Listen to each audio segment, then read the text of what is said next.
Assalamualaikum warahmatullahi wabarakatuh. Selamat siang menjelang sore teman-teman job seeker dan exhibitor dimanapun kalian berada. Senang sekali rasanya saya Cika Auliana kembali menyapa teman-teman di hari kedua virtual Mega Career Expo 2023. Nah, gimana ya teman-teman? Apa kabarnya? Semoga selalu dalam keadaan baik-baik saja ya. Amin. Nah, kita sudah melewati satu hari di acara virtual Mega Career Expo. Gimana ya teman-teman? Sudahkah melihat lowongan pekerjaan yang telah ditampilkan dari kurang lebih 150 lowongan pekerjaan dari puluhan perusahaan baik nasional maupun internasional yang sudah ada di website sambilanku.id. Nah, teman-teman yang sudah mendaftarkan dirinya di sambilanku.id/fvmc/masuk bisa langsung scrolling lowongan pekerjaan di website sambilanku.id dan langsung apply lowongan pekerjaannya. Dan lebih menarik lagi jika teman-teman bisa mengikuti acara webinar Oke Talks yang sedang kita lakukan saat ini. Nah, tadi juga sudah kita melalui satu webinar dari BCA. Mungkin lo cocok kerja di BCA yang disampaikan oleh Ibu Gita Mareta Hutauruk. Nah, sekarang nih kita juga akan mendengarkan satu webinar yang gak kalah seru dan menariknya nih, yang membahas mengenai lowongan pekerjaan dan segala tantangannya. Nah, sebelumnya saya ingin juga membacakan beberapa partners yang terserta mendukung acara virtual Mega Career Expo hari ini. Nah, tentu saja virtual Mega Career Expo ini diselenggarakan oleh Garuda Organizer, sistem provide by sambilanku.id, dan eksklusif partner dari Soul of Jakarta. Tentu saja juga ada rekan-rekan media partner yang senantiasa mendukung acara virtual Mega Career Expo, yakni ada Loker Jabodetabek.tbk, Loker Padang, Info Bandung Barat, Loker Samarinda Terbaru, Loker _ Makassar, Info Loker Surabaya, Loker Bandung.tbk, Loker Medan _ 2023, Info Loker Surabaya, Loker.nasional.id, Loker.surabaya, Cari Kerja Bandung, Karir Medan, Radio Bandung, Star Radio Tangerang, Harian Surabaya, dan Soul of Jakarta. Nah, terima kasih nih kepada semua partners yang telah mendukung acara virtual Mega Career Expo.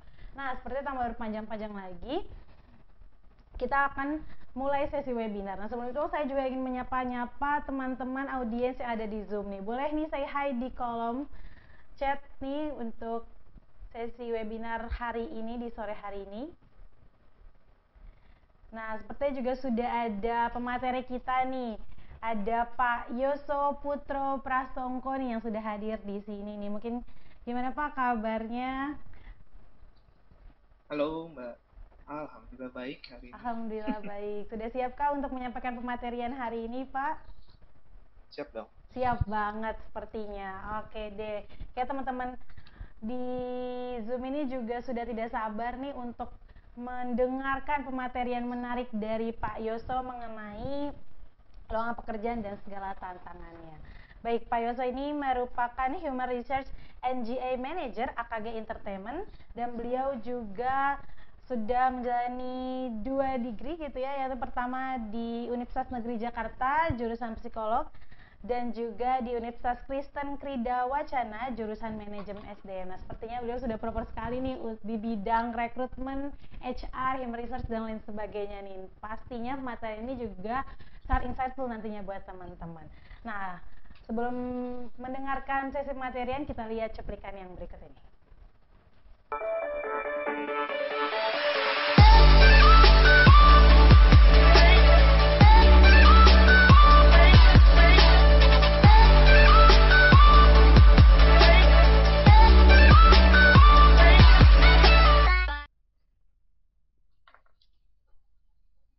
Halo, selamat sore teman-teman semuanya. Oke, mungkin kalau pada pepatah nggak kenal nggak sayang itu nggak enaknya. Oke, nama saya Yoso Putro Prasongko. Saat ini saya sedang bekerja di sebuah perusahaan yang bergerak di bidang entertainment ya.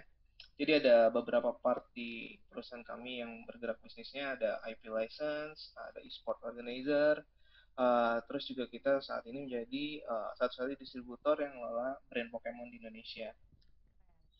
Nah, mungkin hari ini kita akan coba discuss sedikit ya, karena memang kan konsepnya ini Mega Career Expo, pasti yang jadi challenge-nya adalah lowongan pekerjaannya sendiri ya. Karena lowongan pekerjaan itu bukan berarti kesempatan kerja, dan kesempatan kerja itu bukan berarti lowongan kerja. Jadi lowongan kerja sendiri nanti akan saya coba breakdown sedikit ya, nggak terlalu banyak, tapi mudah-mudahan bisa memberikan insight buat teman-teman semuanya. Oke, saya coba share sebentar ya.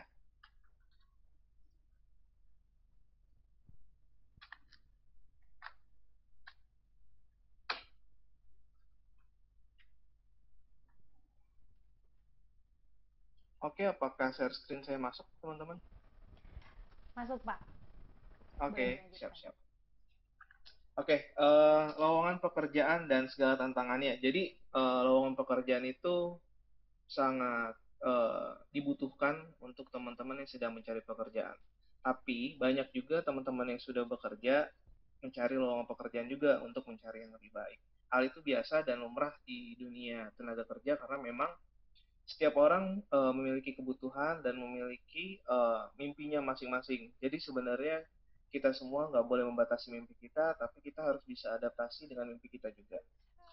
Oke, kita mulai. Mengapa ada lowongan pekerjaan? Simpelnya adalah organisasi atau perusahaan itu memiliki struktur, memiliki bagian-bagian yang harus diisi dan harus digerakkan atau dijalankan.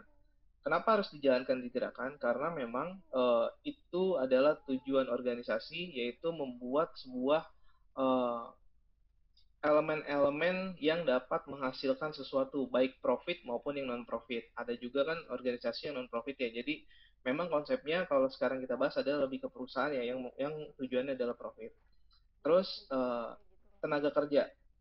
Tenaga kerja itu adalah bagian dari lowongan pekerjaan sendiri karena tenaga kerja itu adalah manusia atau sistem yang disiapkan untuk menjalankan posisi dalam organisasi supaya sistem atau organisasi itu bisa berjalan sesuai dengan ekspektasi yang sudah disiapkan. Nah, regulator. Regulator itu mungkin kalau kita bisa nilai adalah lebih ke pemerintah ya saat ini ya, yang membuat regulasi untuk menyelaraskan kebutuhan-kebutuhan tenaga kerja dan kebutuhan-kebutuhan dari perusahaan atau organisasi supaya tidak terjadi tumpang tindih kebutuhan. Karena itu dapat menyebabkan gesekan ya banyak, jadi ada kompleksnya akan banyak di sana. Untuk itu kita harus terus bisa bersinergi sih antara profesional dengan juga di dunia pemerintahan. Jadi nggak ada tuh korbannya di ketenaga kerjaan. Oke, apa saja yang ada dalam lowongan pekerjaan? Oke, satu yang pasti ketika kita buka lowongan pekerjaan itu adalah kualifikasi dulu yang kita cek. Kenapa? Karena kualifikasi itu adalah standar yang digunakan perusahaan ya untuk menentukan paling tidak orang itu baca atau para pencari kerja itu baca bahwa dia sesuai atau tidak dengan kebutuhan yang dibutuhkan. Tapi jangan takut juga untuk mencoba kalau ketika misalnya ada sedikit perbedaan atau misalnya dari 8 kualifikasi teman-teman cuma bisa sesuai di 6 gitu ya. Paling tidak 50% itu udah cukup. Teman-teman udah bisa coba gitu ya. Terus yang kedua adalah job deskripsi. Job deskripsi adalah gambaran pekerjaan yang akan dikerjakan nantinya, ditulis secara narasi. Supaya apa? Setiap para pelamar kerja itu membaca, mereka akan membayangkan atau membuat sebuah situasi atau simulasi dalam pikirannya bagaimana cara bekerjanya. Karena kalau misalnya teman-teman uh, ada sedikit salah membayangkan atau salah mengilustrasikan atau tidak sesuai dengan ekspektasi pekerja pun itu akan sangat merugikan teman-teman ya. Karena jadinya nanti akan kalau bisa dibilang capek sendiri lah ya. Terus informasi perusahaan. Nah, informasi perusahaan ini adalah penting supaya keterbukaan. Karena kalau menurut saya, walaupun mungkin teman-teman pernah lihat ada lowongan pekerjaan yang tulisannya konfidensial atau dirahasiakan perusahaannya. Mungkin itu adalah keputusan karena memang biasanya yang digantikan orangnya masih ada atau posisi-posisi yang strategik.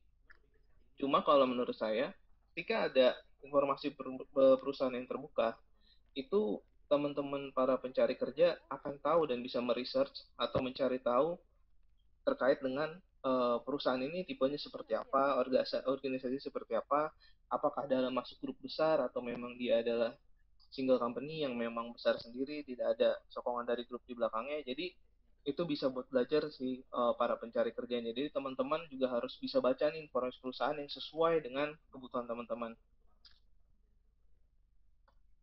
Terus realitanya apa sih yang sedang terjadi saat ini di dunia lowongan kerja gitu ya.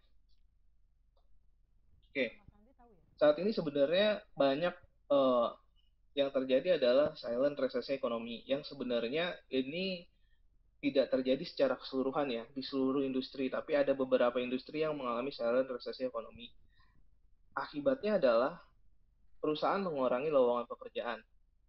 Mengurangi itu bukan berarti menghilangkan, ya bukan menghilangkan lowongan pekerjaan. Ada, tapi di posisi-posisi yang memang tingkat efektivitas untuk profitabilitas perusahaan itu ada.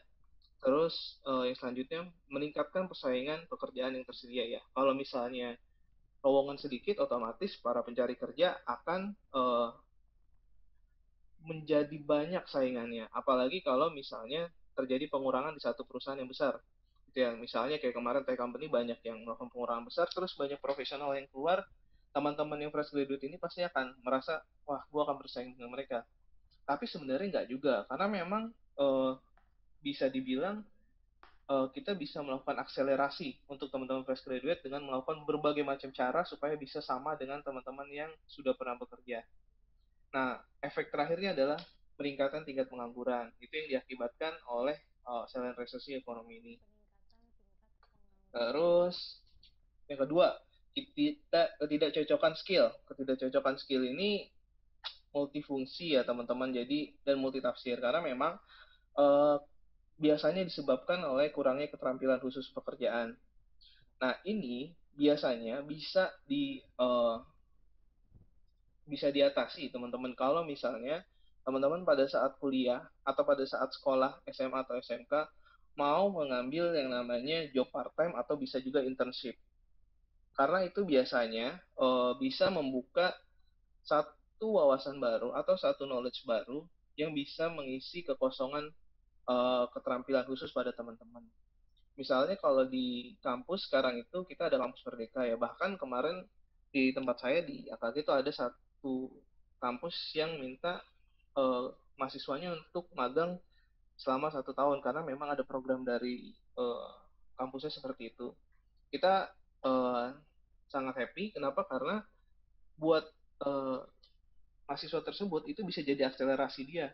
Ketika nanti dia selesai magang, dia lanjut ke skripsi, ya terus dia lulus, itu nanti dia akan mendapatkan knowledge bagaimana cara berkomunikasi yang baik, bagaimana cara uh, melakukan pekerjaan sampai selesai, menuntaskan pekerjaan, terus bagaimana cara mengatasi stres kerja itu yang utama juga. Terus yang kedua adalah faktornya kemajuan yang sangat pesat. Ya ini juga sangat sangat ekstrim terjadi dan kita kemarin dalam kondisi ada loncatan teknologi yang memang cukup ekstrim ketika pandemi COVID, tapi pada akhirnya kondisinya saat ini kita sedang dalam akselerasi.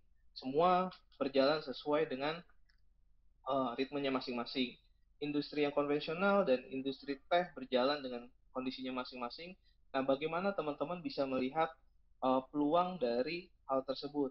Teman-teman bisa belajar, misalnya teman-teman mau fokus ke industri konvensional, contohnya misalnya kayak pabrik yang memang wajib hadir, tapi di industri tech itu enggak. Nah, itu kan menjadi kelebihan. Kalau teman-teman yang memang punya skillful, itu biasanya bisa pilih untuk lebih banyak pilihan. Misalnya bisa ke teh atau bisa konvensional. Tapi teman-teman yang fresh graduate, ini yang perlu adaptasi tingkat tinggi. Karena ini cerita saya sendiri pada saat saya baru lulus ya. Itu saya beradaptasi benar-benar ekstra keras karena memang kondisinya pada saat itu saya belum tahu dunia kerja secara real itu seperti apa. Walaupun saya pernah intern, yang paling saya tahu adalah bagaimana cara saya komunikasi ke atasan, menyelesaikan tugas, dan memberikan bagaimana kita sebagai karyawan itu pekerjaan yang terbaik. Cuma pada saat mencari kerjanya, saya nggak tahu. Karena saya belum ada bayangan bagaimana cara mencari kerja. Nah, untuk mengatasi itu, saya belajar, saya research, saya cari tahu tentang bagaimana kita menciptakan peluang untuk diri kita sendiri tanpa kita harus benar-benar effort. Pertama sebenarnya ada satu hal penting juga yaitu personal branding. Itu sebenarnya turunannya juga banyak, mungkin bisa dibahas lain waktu. Terus juga yang kedua ada yang namanya komunikasi atau uh, channeling terhadap hal-hal baru di dunia kerja gitu ya. Jadi Dua hal itu yang waktu itu saya coba olah. Jadi itu bisa eh, menjembatani kondisi saat ini. Terus pelatihan dan pengembangan yang tidak memadai. Ya, kalau misalnya pelatihan dan pengembangan ini sifatnya banyak yang tidak eh, bisa diakses oleh kalangan terbatas karena memang ada juga pelatihan dan pengembangan yang baik, tapi itu ada biaya dan lain-lain. Tapi saya beberapa kali menemukan ada juga pelatihan dan pengembangan yang gratis. Jadi teman-teman bisa ikuti itu, bisa cari di LinkedIn, bisa cari di tempat-tempat pemerintah seperti apa balai pelatihan kerja dan lain-lain itu cukup bisa membantu teman-teman. Nextnya, ini yang terjadi adalah orang dalam. Teman-teman sering banget kan cari kerja terus udah misalnya sampai tahap interview terakhir eh, nggak terpilih. Terus ternyata yang terpilih adalah misalnya teman-teman berpersepsi karena dia komunikasinya lancar dengan orang yang melakukan rekrutmen, dia adalah orang dalam. Ini jadi sebuah fenomena di beberapa tahun terakhir karena sering saya lihat trending di Twitter, di LinkedIn juga ada. Sebenarnya orang dalam ini quotes unquotes adalah bisa jadi karena si kandidat ini pintar mencari channel, pintar berkomunikasi, pintar dalam membangun hubungan. Tapi bagaimana dengan orang-orang yang introvert lah bahasanya? Berarti kalau mereka berpikiran mereka introvert adalah mereka harus bisa membangun skill khusus yang nantinya dibutuhkan oleh perusahaan. Itu cara simpelnya. Tapi sebenarnya teman-teman semua yang ingin sekali mencari pekerjaan atau lowongan pekerjaan, baiknya adalah membangun hubungan secara baik kepada siapapun itu. Karena kita nggak pernah tahu pekerjaan itu datang dari siapa atau dari mana. Karena memang lowongan pekerjaan sendiri bisa kita cari di job portal ya. Tapi at the end, keputusan merekrut kita itu balik lagi pada diri kita. Maupun itu kenalan dari orang dalam, kalau ternyata kita nggak punya skill, kita nggak punya kemampuan, pasti dia akan ragu juga. Karena akan menjadi beban yang ngerekrut juga kan, atau yang ngebawa juga.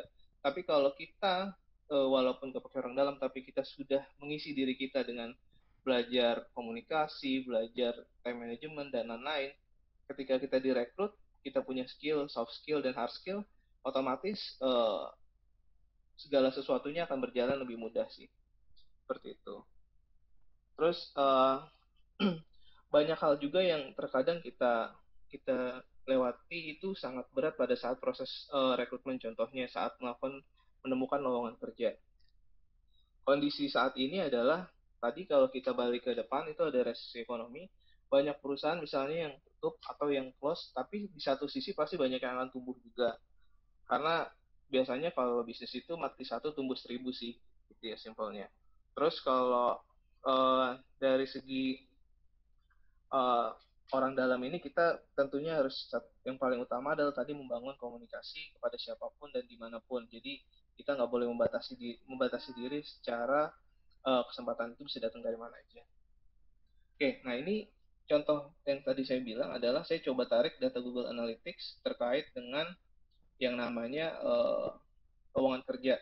Jadi kalau dari search termnya atau pola pencariannya, lowongan kerja itu yang mencari cukup tinggi.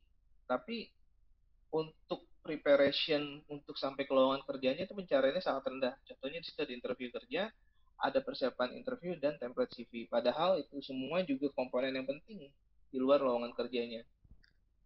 Jadi teman-teman sekarang itu kan kita hidup di era digital, kita bisa harus adaptasi. Contohnya dengan search di Google terkait template CV, terkait dengan persiapan interview di YouTube banyak, pola interview gitu ya, bahasa Indonesia, bahasa Inggris. Jadi kita bisa apapun bisa kita lakukan di sana.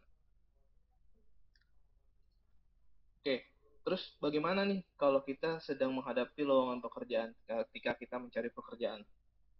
Simpelnya adalah pertama di persiapan kita harus cari tahu dulu sesuai lowongan dengan kualifikasi diri kita.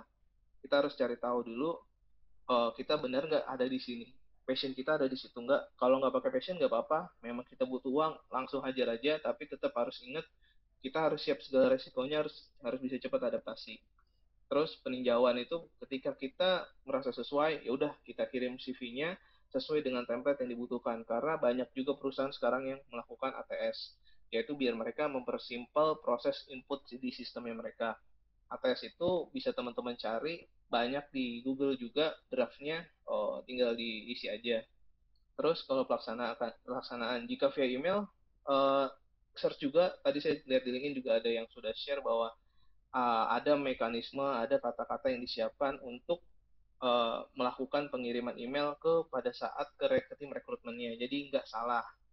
Terus ketika lewat job portal, ikuti segala instruksinya. Terus kalau ada kualifikasi misalnya yang harus diisi di job portal itu harus diisi juga. Jadi teman-teman harus benar-benar teliti dan disiapin banget ya. Jangan asal ceplok gitu ya. Karena kadang-kadang kita jadi rekruter juga gregetan kalau misalnya ada yang kirim email, CV, tapi nggak ada narasinya, cuma nama sama CV aja. Kita bingung gitu kan. Ada baiknya sesuai instruksi. Biasanya di posternya itu kan ada misalnya nama underscore lowongan pekerjaan ini buka apa, terus di bawahnya nah, namanya siapa, terus mau melamar apa itu bisa ditulis, atau nggak perlu ditulis nggak apa-apa, yang penting ada di subjeknya gitu ya. Terus waktu tunggu, nah ini konfirmasi ke rekruter juga boleh misalkan. Nah ini sebenarnya waktu tunggu ini adalah waktu eh, mas yang memang teman-teman bisa butuhkan. Annoying nggak sih kalau misalnya teman-teman rekan kerja mengkontak misalnya via LinkedIn ke rekruternya, di add terus di DM gitu. Itu nggak, asal teman-teman sopan bahasanya ya. Terus waktunya juga kalau bisa yang sesuai misalnya di jam kerja atau di pagi hari, agar moodnya masih fresh, jadi pas baca nggak lagi bete gitu ya, nggak dibilang nih kandidat bawel banget gitu ya. Jadi cukup di add, kalau misalnya nggak di confirm confirm bisa di DM aja ke rekruternya. Nah itu juga mekanisme di mana nantinya teman-teman akan eh, menambah channeling rekruter di diri teman-teman. Terus jangan lupa berdoa juga. Nah, untuk keputusan sendiri itu harus dari dua pihak kalau misalnya sudah uh, join ya. Jadi teman-teman juga harus harus bisa mengambil keputusan di mana ketika perusahaan sudah memberikan offering, teman-teman siap atau enggak bekerja. Kalau misalnya ini kejadian lumrah ya, misalnya ada kondisi di mana ada harus mengurus orang tua, terus harus memperbaiki kondisi di rumah dan lain-lain yang memang tidak bisa ditinggalkan, terus harus mundur tanggal joinnya, atau misalnya kita sedang bekerja terus dari perusahaan yang lama uh, tidak one monotis ternyata two monotis. Nah itu harus dikonfirmasi ke rekruternya supaya apa, proses perpindahan masa kerja itu berjalan dengan baik dan kebutuhan perusahaan pun bisa di-timeline-kan lagi sesuai dengan waktunya. Jangan sampai nanti kita sebagai kandidat dinilai kurang bagus oleh perusahaan karena masalah komunikasi, tidak menyampaikan masalah yang terjadi padahal itu beneran terjadi, atau sebaliknya kita merasa perusahaan ini menggantungkan kita padahal memang kebutuhan perusahaan itu harus cepat. Gitu sih teman-teman dari saya. Oke, sudah cukup materi dari saya. Mungkin eh, kita bisa diskusi after ini. Kalau ada yang mau tanya jawab, dipersilakan ya.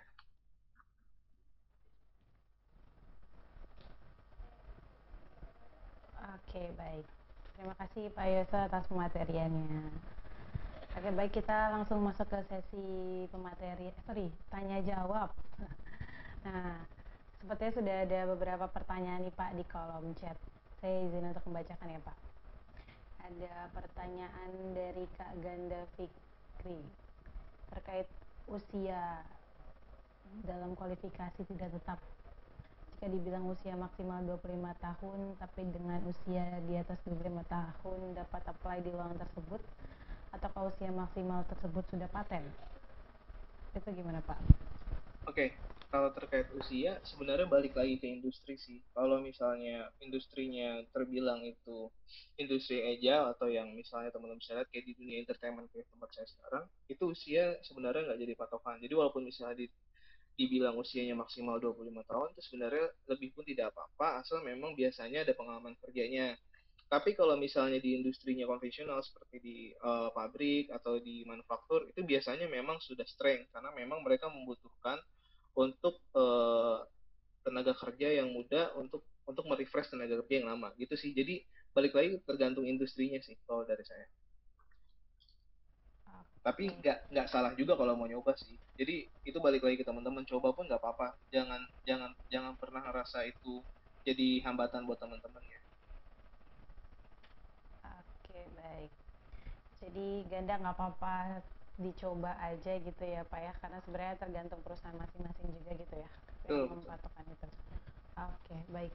kita lanjut ke pertanyaan kedua ya. Tapi sebelum itu, saya mau ingatkan nih ke teman-teman nih di sini kita lagi sesi tanya jawab.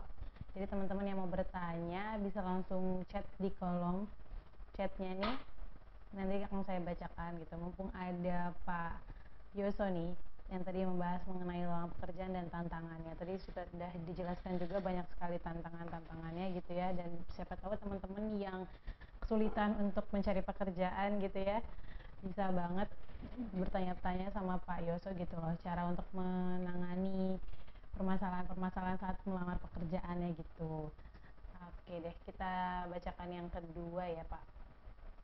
Apa benar ini dari Dedis Karismawanti, apa benar jika perusahaan baru atau perusahaan yang dilamar oleh calon kandidat memiliki pertimbangan khusus jika ada kandidat yang melamar dan alasan keluar dari pekerjaan sebelumnya dikarenakan kandidat tersebut menjadi korban PHK, layoff massal dari perusahaan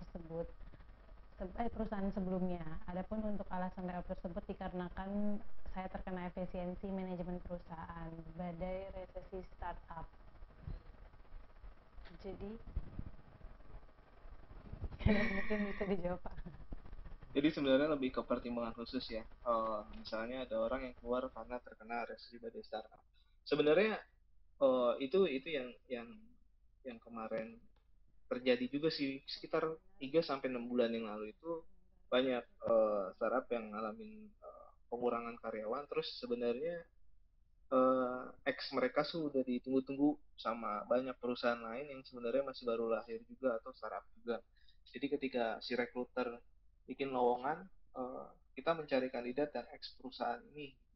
Nah, sebenarnya balik lagi kalau misalnya dari kebutuhannya perusahaan itu melihat membutuhkan yang pengalaman, ya pasti dia akan mempertimbangkan utama misalnya tadi eh, Mas atau Mbak Dedis ini, Mbak Dedis ya, itu adalah pengalamannya di startup, biasanya dia akan mengutamakan. Tapi kalau misalnya dia memang membuka open opportunity-nya buat yang umum, ya pasti akan diadu dengan yang umum. Jadi kalau dari startup sendiri biasanya mereka akan banyak nyari dari startup juga sih, Mbak, karena kondisi ekosistem di perusahaannya akan sama dan mereka nggak perlu banyak kasih apa namanya saran ke karyawannya untuk bagaimana beradaptasi di startup. Karena dunia startup itu beda banget sih sama dunia manufaktur atau dunianya uh, perusahaan-perusahaan yang sudah established gitu sih. Oke, baik. Jadi apakah sudah terjawab pertanyaannya? Oke deh, mungkin udah kali ya Pak. Ini ada satu pertanyaan lagi nih Pak dari Dio terkait dengan, mungkin Bapak bisa cerita sedikit nih terkait pengalaman kerja di bidang entertainment gitu. Saya juga penasaran Pak, karena saya juga Oke, boleh Pak disilakan. ya jadi sebenarnya entertainment itu kan luas ya. Saya kalau saya ceritain sedikit, starting saya dulu di perusahaan perusahaan outsourcing lah, teman-teman mungkin tahu ya. Di sana saya sebagai bahasa gampangnya koordinator. Terus 2018 itu ada peluang di sebuah perusahaan pay TV namanya Transvision dari CT Pop. Saya diminta untuk join ke sana dan saya apply juga join, tapi karena apply karena memang ditawarkan ya. Terus saya join di dunia entertainment itu sebenarnya eh, lebih luas untuk organisasinya. Jadi teman-teman juga jadi kalau di sebagai HR lebih capek karena anak-anaknya biasanya lebih nggak taat aturan, gampang gampang ceritanya gitu ya, dan peraturannya nggak bisa seketat misalnya kita di manufaktur atau perusahaan established kayak perbankan dan lain-lain. Kalau di perbankan dan lain-lain kita bikin aturan akan saklek itu akan selesai karena biasanya kita akan cari karyawan yang memang tipikal thinkingnya adalah yang nurut gitu ya, atau di manufaktur juga seperti itu. Tapi kalau misalnya di entertainment, kita kan cari orang-orang kreatif ya. Orang-orang kreatif itu cenderung punya keinginan yang bebas, hidupnya ingin bebas dan tidak terlalu terikat pada suatu aturan. Maka kita sebagai HR juga harus bisa adjust gitu. Aturan itu bisa kita sesuaikan atau kita fleksikan. Jadi supaya teman-teman di entertainment itu bisa menyesuaikan dengan dirinya mereka dan nggak ngerasa terkekang pada suatu organisasi. Gitu sih. Kalau pengalaman personal sendiri selama di entertainment asik-asik aja sih karena memang saya juga basicnya kalau di luar dari pekerjaan memang suka main musik jadi ya udah terbiasa sih dengan anak-anak yang kreatif gitu. Oke deh, begitu dia. Jadi bedanya memang di karakteristik karyawan ya Pak ya Pak. Ya, Jadi people-nya sehingga beda. budayanya juga disesuaikan dengan Iya karakteristiknya. betul. Oke deh. Ini Pak masih ada dua pertanyaan. Sepertinya juga waktunya masih cukup. Kita Ya, jawab ya Pak ya. Oke. boleh boleh. Ada lagi nih dari Ganda, pertanyaan lagi. Saya pernah melihat di YouTube mengenai apply pekerjaan lewat LinkedIn lebih cepat lewat HR perusahaan tersebut daripada apply langsung di LinkedIn. Tapi kok kerasa nggak sopan ya Pak? Apa cara ini tidak apa-apa? Tadi Bapak juga sempat menjelaskan Pak, mungkin bisa dijelaskan lagi. Iya sebenarnya untuk proses yang namanya apply tadi, kalau misalnya kita langsung DM ke personal ke ini pengalaman saya pribadi ya. Jadi waktu saya di sini, saya waktu itu lagi cari marketing ya. Terus ada satu kandidat, eh, dia merasa kapasitasnya dia adalah cocok karena dia lulusan ini kandidat ini adalah fresh graduate, tapi dia seorang entrepreneur yang punya bisnis sendiri awalnya. Dia tertarik dengan lowongan yang saya kirim, saya share di LinkedIn, terus dia pertama apply juga lewat LinkedIn, lalu DM saya, tapi secara sopan. Dan dia menjelaskan bahwa dia tertarik melamar di tempat saya karena dia mempunyai skill. Karena pada saat itu yang saya cari adalah marketing khusus untuk bisnisnya Pokemon, kartu Pokemon. Nah, dia bilang saya suka tertarik, saya sering bikin konten, saya punya plan konten dan lain-lain. Saya jadi tertarik karena dia menjelaskan bahwa lowongan yang kita buka itu sesuai dengan dia karena dia memiliki A, B, C, D dan dia menjelaskan dan dia juga chatnya sopan di jam kerja. Nggak aneh-aneh lah intinya ya. Nah terus saya coba baca profilnya gitu ya. Jadi saya lebih gampang baca profilnya terus dia kirim PPT langsung. Dia bikin power plan gitu untuk eh, bagaimana kalau dia dijadiin di posisi itu. Saya lebih tertarik gitu. Artinya eh, saya langsung karena saya nggak ada kepentingan, nggak ada bahasa orang dalam dan lain-lain karena saya orangnya objektif. Yang lain juga saya interview gitu. Jadi saya interview dia, ada tiga orang present, ternyata yang terpilih dia. Dan saya nggak merasa terganggu sih. Yang penting apply-nya pada saat jam kerja, terus bahasanya sopan, terus juga kalau bisa memang biasanya kalau kalau kita ngerasa udah sesuai banget sama job tersebut, kita harus siapin materi tambahan di luar CV kayak tadi kandidat saya itu dia nyiapin PPT yang memang dia buat nyeritain tanpa kita briefing loh. Jadi dia udah buat sendiri gitu sih. Jadi kalau kalau dibilang nggak sopan, ya sopan-sopan aja selama waktu dan bahasanya yang digunakan itu sopan. Gitu sih. Oke deh, begitu ya Ganda ya. Oke Pak, masih ada dua pertanyaan, saya izin untuk jawab, membacakan kembali. Dari Tohla Rinaldi Firdaus menanyakan terkait saat waktu menunggu perusahaan gitu ya, saat apply gitu, apa kita harus datang ke tempatnya lagi sedangkan kita nggak punya kontak personalianya gitu, jadi follow upnya bagaimana ya Pak baiknya? Berarti ini follow up ya. Kalau Iya. follow up kayaknya nggak harus datang langsung juga sih. Mungkin yang mungkin mungkin ini plus minus ya. Mungkin ada juga personalia atau HR yang nggak punya LinkedIn gitu ya. Atau sebenarnya LinkedIn itu jadi salah satu platform yang bisa digunakan untuk kita memfollow up terkait dengan proses-proses rekrutmen.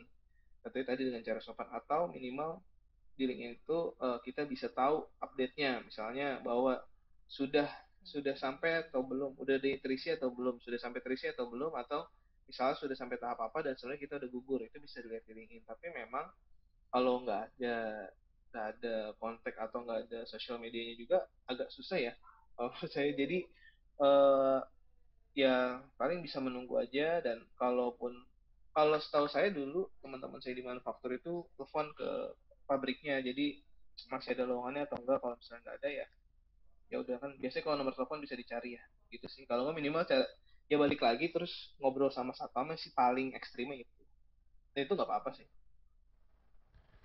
Oke, berarti bisa ngobrol sama satpamnya atau telepon call centernya gitu Pak untuk memastikan ya lokernya masih ada atau enggak. Oke, ini ada pertanyaan lagi dari Isman Taufik. Halo Pak, oke, Ya. ada. Ya, ini terkait dengan fresh graduate. Menanyakan banyak lowongan untuk fresh graduate tapi harus berpengalaman. Berapakah Ken sebagai fresh graduate untuk tersebut lolos gitu di lowongan tersebut? Kemudian bagaimana cara untuk mendapatkan pengalaman pekerjaan jika bekerja saja tidak diberi kesempatan? Nah, terus juga mau melamar intern gitu ya selama kuliah atau sebelumnya gitu ya, tapi kualifikasi magang atau intern aja tuh harus butuh pengalaman gitu. Jadi bagaimana sih pasti siasatnya, tips and triknya, atau mungkin ikut Nah, ini sih, organisasi ya iya, bagaimana? iya, iya. Iya, iya. Jadi sebenarnya kita balik ke lowongan kerjanya dulu ya. Kalau lowongan pekerjaan intern sampai dengan membutuhkan eh, pengalaman, menurut saya itu akal-akalan perusahaan aja sih, sama akal-akalan si rekruternya untuk minimize budget sebenarnya. Cuma karena kalau kita ngomong intern sebenarnya itu bisa dari mana aja, dan itu harusnya nggak ada. Kalau di tempatku sekarang itu nggak ada kita kualifikasi dia harus berpengalaman di bidang apa, nggak ada. Nggak secara spesifik. Jadi memang kalau misalnya dia kuliahnya di apa akuntansi, ya kita akan larikan ke finance. Misalnya dia di DKV ke tim kreatif atau desain. Rasain aja apa mau Kalau coba misalnya dulu dia di sendiri? ambil marketing, ya di marketing magangnya sesuai jurusan aja. Tapi kalau misal buat buat yang penasaran, coba cari aja. Setauku, coba Mas Isman cari. Setauku banyak sih lowongan intern yang memang nggak butuh apa namanya, nggak butuh pengalaman. Harus lebih deep lagi carinya. Coba di LinkedIn, broker intern, atau coba di Jobstreet atau dimanapun gitu ya. Nah, kalau misalnya memang di intern eh, dibutuhkannya pengalaman gitu ya, biasanya di kampus itu kan ada career center ya. Teman-teman coba tanya di career centernya, pengelolanya ada nggak channeling untuk magang untuk jurusan kalian. Terus kalau misalnya di situ mentok, nah ini buat teman-teman yang masih kuliah misalnya awal, atau teman-teman yang masih sekolah, ya bisa berorganisasi juga salah satunya, itu penting ya.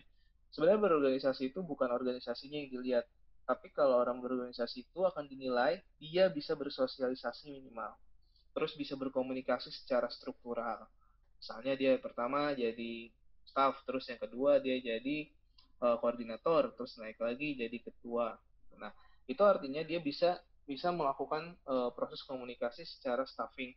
Jadi dia pernah jadi bawahan, dia pernah di tengah, dia pernah di atas. Nah, biasanya itu teman-teman juga akan terlatih nanti cara komunikasinya, penyampaian pendapatnya, cara berpikirnya, problem problem solvingnya ketika ada masalah, itu akan terlatih juga.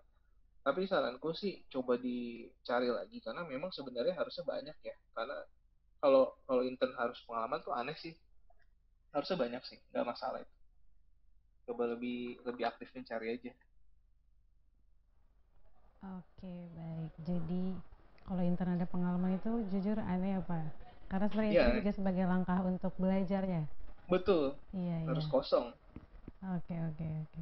Nah, dari intern ini baru bisa fresh graduate ini melamar-melamar dan carinya lebih spesifik lagi, lebih geli lagi gitu ya, Lebih supaya lebih mendapat betul, harus harus dipelajari. harus deep lagi. Oke, ada satu pertanyaan nih Pak, mungkin ini jadi pertanyaan penutup kali ya Pak. Oke, boleh. Oke, dari Desi Apriani terkait tips saat interview agar perusahaan tertarik dengan kandidat tersebut. Kayak gitu Pak, ada gak sih Pak salah satu Oke, tipsnya gitu? oke.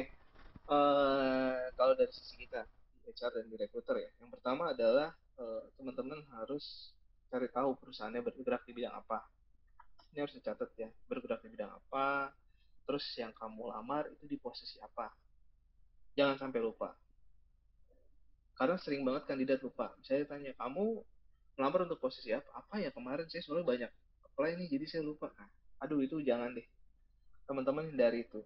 Teman-teman harus fokus. Ketika misalnya ada panggilan dari perusahaan A, teman-teman kalau udah terlanjur banyak apply, misalnya di LinkedIn atau di email dan lain-lain, langsung cek satu-satu. Wah, ini perusahaan yang mana ya? Terus teman-teman ingat, wah ini saya apply sebagai apa ya? Jadi ketika interview bisa jawab. Itu dulu.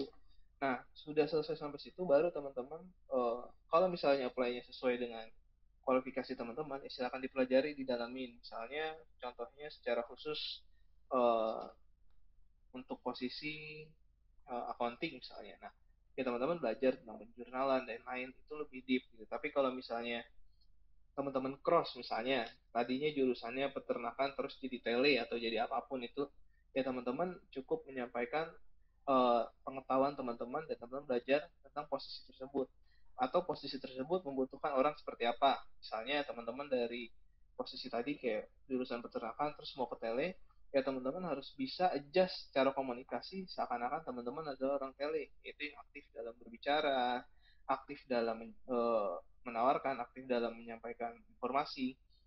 Itu yang dibutuhkan perusahaan sebenarnya untuk melihat entah itu orang pengalaman atau fresh graduate. Kalau misalnya pengalaman, pasti yang akan dikorek jauh adalah pengalaman kerjanya.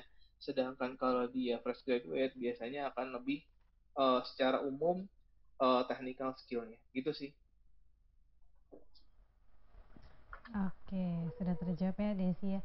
Pak, apakah mau menjawab kembali? Ada satu pertanyaan ini. Boleh, boleh. Nggak Boleh, apa-apa boleh. terakhir ya. Oke, terakhir ya. Terakhir ya teman-teman ya. Oke, ini ada pertanyaan lagi dari Dedis nih terkait dengan batasan apabila kandidat melakukan follow up hasil proses interview atau rekrutmen itu batasannya berapa kali, baik yang melalui chat atau email atau WA, kemudian Hmm. berapa lama waktu yang disarankan untuk melakukan follow up-nya gitu, apakah 2 minggu setelah apply atau 1 bulan gitu Pak, dan Ya. apakah jika melebihi dari batas waktu yang ditentukan oleh HR ada ketentuan lain kah? Biasanya seperti apa sih Pak? Saya juga kepo nih.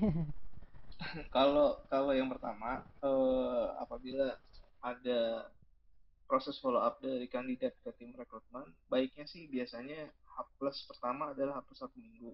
Kalau misalnya H plus 1 minggu, ini tahap satu ya. Kalau misalnya tahap satu habis interview HRD belum ada informasi, H plus 1 minggu bisa di follow up, itu bisa by email. Nanti kalau misalnya H plus 1 minggu itu belum ada konfirmasi, jedain 2 minggu, email kembali di reply tapi dengan kata-kata yang baik ya, bahwa bagaimana proses yang kemarin gitu ya.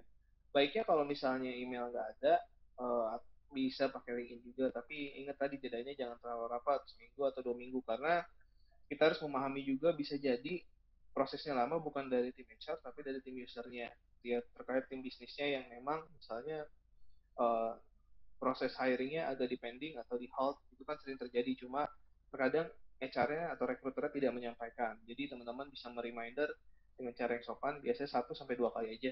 Kalau misalnya 2 kali belum diinfo juga, ya udah teman-teman bisa bisa bisa lupain dulu aja, itu cari yang baru, tapi bisa jadi suatu saat tiba-tiba dia ngontek lagi, misalnya H plus 1 bulan, itu. Ya. Nah, terus kalau yang kedua, berapa lama waktu disarankan untuk melakukan proses follow up tersebut? Yang tadi, A plus 1 minggu, tidain 2 minggu, baru yang kedua. Cukup 2 kali aja sih, itu dari saya.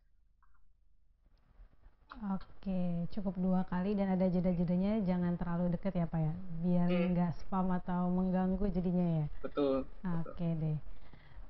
Sepertinya sudah banyak informasi juga yang sudah diberikan, pertanyaan dari Ya, pertanyaan-pertanyaan. Semoga segala masalah rintangan gitu ya bisa terjawabkan di pematerian ya, hari ini dan teman-teman bisa segera siap. mendapatkan lowongan pekerjaan. Ya, Baik, terima kasih banyak kepada Pak Yoso atas pemateriannya. Namun sebelum itu hmm, kita ingin mendengarkan nih closing statement dari Pak Yoso gitu. Silakan Pak. oke. Jadi buat teman-teman job seeker atau teman-teman para pencari kerja, kandidat yang sedang mencari pekerjaan, harus fokus, fokus terhadap diri dulu, ya. Perbaiki diri, personal branding, tingkatkan segala skill, soft skill, hard skill, terutama di komunikasi ya teman-teman. Kita di Indonesia itu kalau kalau dibandingin sama beberapa negara yang jumlah penduduknya banyak, secara komunikasi kita yang cukup tertinggal. Maka sebenarnya yang harus banyak ditingkatin itu skill komunikasi saat ini, baik itu bahasa Indonesia maupun bahasa Inggris. Terus yang ketiga tentunya harus banyak, eh, dengan tadi manfaat komunikasi tadi adalah membangun channeling. Kita nggak boleh lepas dari channeling itu, nggak boleh malu, nggak boleh eh, merasa rendah diri gitu ya. Kita harus tetap semangat. Pokoknya kalau gagal coba lagi, bangkit lagi, gagal coba lagi, bangkit lagi, karena kita nggak pernah tahu rezeki kita ada di mana. Terus yang terakhir tentunya adalah berdoa pada Yang Maha Kuasa. Terus jangan lupa juga minta restu yang masih ada orang tua ya, ke orang tua. Kalau misalnya di rumah tinggal sama om tante, sama om tantenya, karena itu salah satu power sebenarnya secara sistematis di dalam tubuh kita itu yang bikin kita jadi semangat dan kuat dalam menghadapi segala rintangan proses cari pekerjaan ini. Itu aja sih dari saya. Oke, baik. Terima kasih banyak kepada Pak Yoso atas sesi materiannya. Jadi teman-teman harus tetap fokus, perbaiki diri terus gitu ya, tingkatkan komunikasi juga ya. Skill komunikasi itu penting ya Pak ya. Dan Betul. jangan pantang semarang, jangan pantang menyerah gitu maksudnya. Jadi terus berusaha dan jangan lupa juga berdoa. Terima kasih banyak kepada Pak Yoso atas Ya. materinya. Semoga bisa bermanfaat bagi teman-teman job seeker semua yang telah melamar kerja atau akan melamar pekerjaan di Virtual Mega Career Expo. Sehat-sehat selalu untuk Pak Yoso. Baik, selanjutnya kita akan mendengarkan sesi pematerian dari Pak Bintang dan Butika. Beliau merupakan senior rekrutmen PT Enigma Cipta Humanika dan trainer PT Enigma Cipta Humanika yang akan membahas mengenai how to pass a job interview successfully at tech company. Nah, teman-teman yang di dalam room Zoom ini bisa tetap stay karena kita akan mendengarkan sesi pematerian setelah ini. Nah, teman-teman, saya ingin menjelaskan sedikit informasi mengenai Virtual Mega Career Expo. Nah, teman-teman yang belum mendaftarkan dirinya bisa banget mendaftarkan di sambilanku.id/vmci/masuk. Teman-teman bisa scroll lowongan pekerjaan di website sambilanku.id. Nah, teman-teman di sana akan ada banyak sekali lowongan pekerjaan dari puluhan perusahaan. Nah, teman-teman yang juga ingin mendapatkan link e-sertifikat nih bagi teman-teman yang mengikuti membership bisa nih ada linknya dan di download aja sertifikatnya kayak gitu. Nah, siapa tahu nih teman-teman yang ingin mendaftarkan premium bisa juga nih nanti ikuti langkah-langkahnya di bawah ini. Kemudian juga kita besok masih akan ada webinar series. Teman-teman bisa banget akses linknya di bio Instagram kita @megacareerexpo. Teman-teman bisa banget ikutin pematerian lainnya di besok hari karena banyak sekali materian yang menarik gitu ya untuk teman-teman ikuti. Nah, mungkin saya juga izin untuk membacakan media partner dan partner-partner yang mendukung terlaksananya Virtual Mega Career Expo. Virtual Mega Career Expo diselenggarakan oleh Garuda Organizer, didukung oleh CKH Group, dan tentunya sistem provide by sambilanku.id.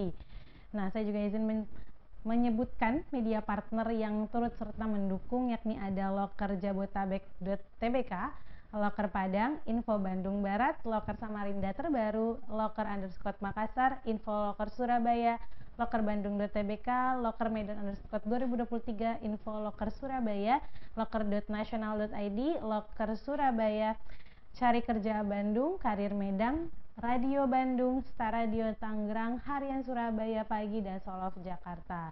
Terima kasih banyak kepada teman-teman media partners dan partners yang telah mendukung terselenggaranya acara Virtual Mega Career Expo. Saya harap teman-teman bisa stay di sini karena kita akan mendengar pematerian menarik terkait dengan how to pass a job interview successfully at tech company. Teman-teman yang mau tahu gimana caranya sukses untuk interview di perusahaan teknologi gitu ya, bisa banget dengerin sesi pematerian setelah ini. Saya Cika pamit undur diri, terima kasih, dadah.